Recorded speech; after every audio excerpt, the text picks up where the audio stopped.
नमस्कार दोस्तों, स्वागत है आपका। आज हम बात करने वाले हैं अभी हाल ही में जो बीसीसीआई है इसके नए अध्यक्ष के तौर पर अभी हाल ही में चुने गए हैं रॉजर बिनी। जानेंगे इनके बारे में, साथ ही साथ जो अभी हाल ही में बीसीसीआई की मीटिंग ऑर्गेनाइज की गई थी तो इसके अंतर्गत कई सारे इंपॉर्टेंट अपॉइंटमेंट्स भी किए गए हैं, तो उन सबको आज की इस वीडियो में समझने की कोशिश करेंगे। साथ ही साथ जानेंगे बीसीसीआई के बारे में भी। तो चलिए बिना आपका ज़्यादा समय लिए वीडियो को शुरू करते हैं। सबसे पहले बात करते हैं सुर्खियों में क्यों है। दरअसल अभी हाल ही में जो बीसीसीआई है इसके द्वारा एजीएम का आयोजन किया गया था। एजीएम यानी कि एनुअल जनरल मीटिंग, वर्ष में एक बार आयोजित की जाने वाली एक आम बैठक, और इस बैठक का आयोजन मुंबई में किया गया था। और इसी बैठक के अंतर्गत बीसीसीआई के नए प्रेसिडेंट के तौर पर पूर्व भारतीय खिलाड़ी रॉजर बिनी को अपॉइंट किया गया है।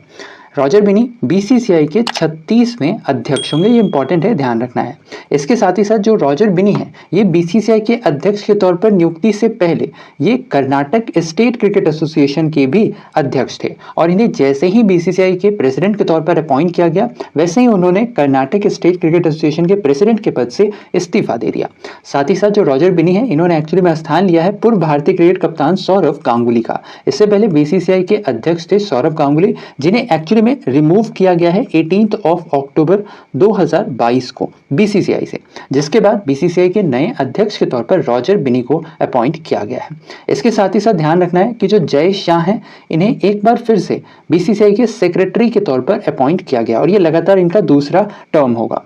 इसके साथ ही साथ राजीव शुक्ला को भी एक बार फिर से जो बीसीसीआई है इसके उपाध्यक्ष के तौर पर अपॉइंट किया गया है। साथ ही साथ ध्यान रखना है बीसीसीआई के नए जॉइंट सेक्रेटरी के तौर पर अब देवजीत शौकिया को नियुक्त किया गया है, और बीसीसीआई के कोषाध्यक्ष के तौर पर आशीष शेलकर को अपॉइंट किया गया है। इसके अलावा बात करें रॉजर बिनी की, तो जो रॉजर बिनी है ये एक्चुअली में पूर्व भारतीय क्रिकेट टीम के ऑलराउंडर रह चुके हैं। साथ ही साथ ये भारतीय क्रिकेट टीम में खेलने वाले पहले एंग्लो इंडियन प्लेयर रह चुके हैं।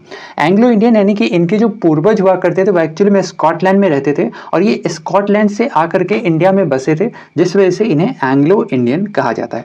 इसके अलावा जो रॉजर बिनी है इन्होंने अपना नेशनल जो डेब्यू किया था, नेशनल टीम में जो इन्होंने अपना डेब्यू किया था ये किया था पाकिस्तान के खिलाफ सन 1972 में। साथ ही साथ जो रॉजर बिनी है ये असल में 1983 विश्व कप विजेता टीम के सदस्य भी थे। इसके अलावा जो रॉजर बिनी है इन्होंने जो 1983 का वर्ल्ड कप था इसके अंतर्गत ये हाईएस्ट विकेट टेकर भी रहे थे। इन्होंने सबसे ज्यादा 18 विकेट लिए थे 1983 के वर्ल्ड कप में। इसके अलावा ध्यान रखना है कि जो रॉजर बिनी है ये वर्ष 2012 में इन्हें बीसीसीआई के सिलेक्टर के तौर पर भी अपॉइंट किया जा चुका है। साथ ही साथ रॉजर बिनी के कोच रहते जो भारतीय अंडर 19 टीम है इसने वर्ल्ड कप का टाइटल भी जीता था वर्ष 2000 में। इसके अलावा बात करें बीसीसीआई की, तो जो बीसीसीआई है, बीसीसीआई यानी board of control for cricket in India, जिसे हिंदी में हम लोग भारतीय क्रिकेट कंट्रोल बोर्ड कहते हैं। साथ ही साथ इसकी जो स्थापना है यह एक्चुअली में तमिलनाडु सोसाइटीज एक्ट के तहत 4 दिसंबर 1928 को की गई थी। इसका मुख्यालय मुंबई में स्थित है, और इसके पहले प्रेसिडेंट थे R.E. ग्रांट कोवन। इसके अलावा जो बीसीसीआई है यह असल में एक ऐसी संस्था है जिसके द्वारा भारत के अंदर सारे मैचेस, जितने भी क्रिकेट मैचेस भारत के अंतर्गत आयोजित कराए जाते हैं वो सारे के सारे बीसीसीआई के द्वारा ही आयोजित कराए जाते हैं। और ना केवल नेशनल बल्कि इंटरनेशनल लेवल पर भी जितने भी मैचेस होते हैं, जैसे सपोज करो इंडियन टीम मान लो ऑस्ट्रेलिया गई, तो इंडिया और ऑस्ट्रेलिया के बीच जो मैच होगा इसका भी आयोजन बीसीसीआई के द्वारा करवाया जाता है। तो यानी जो बीसीसीआई है एक्चुअली में राष्ट्रीय के साथ साथ अंतर्राष्ट्रीय मैचों पर भी नियंत्रण करता है। इसके अलावा जो बीसीसीआई है ये एक्चुअली में आईसीसी के साथ मिलकर जितने भी अंतर्राष्ट्रीय आयोजन होते हैं, जैसे सपोज करो वर्ल्ड कप होता है, ठीक है, तो इन सारे आयोजनों को भी नियंत्रण करती है और साथ ही साथ इसमें पार्टिसिपेट भी करती है। इसके अलावा पता होना चाहिए कि जो बीसीसीआई है यह वर्ल्ड में जितनी भी क्रिकेट कंट्रोलिंग बोर्ड्स हैं, ठीक है, कोई भी ले लो, जैसे ऑस्ट्रेलियन क्रिकेट बोर्ड ले लो, है ना, पीसीबी ले लो, जितने भी क्रिकेट बोर्ड्स हैं उन सभी में सबसे ज्यादा रिचेस्ट माना जाता है बीसीसीआई को।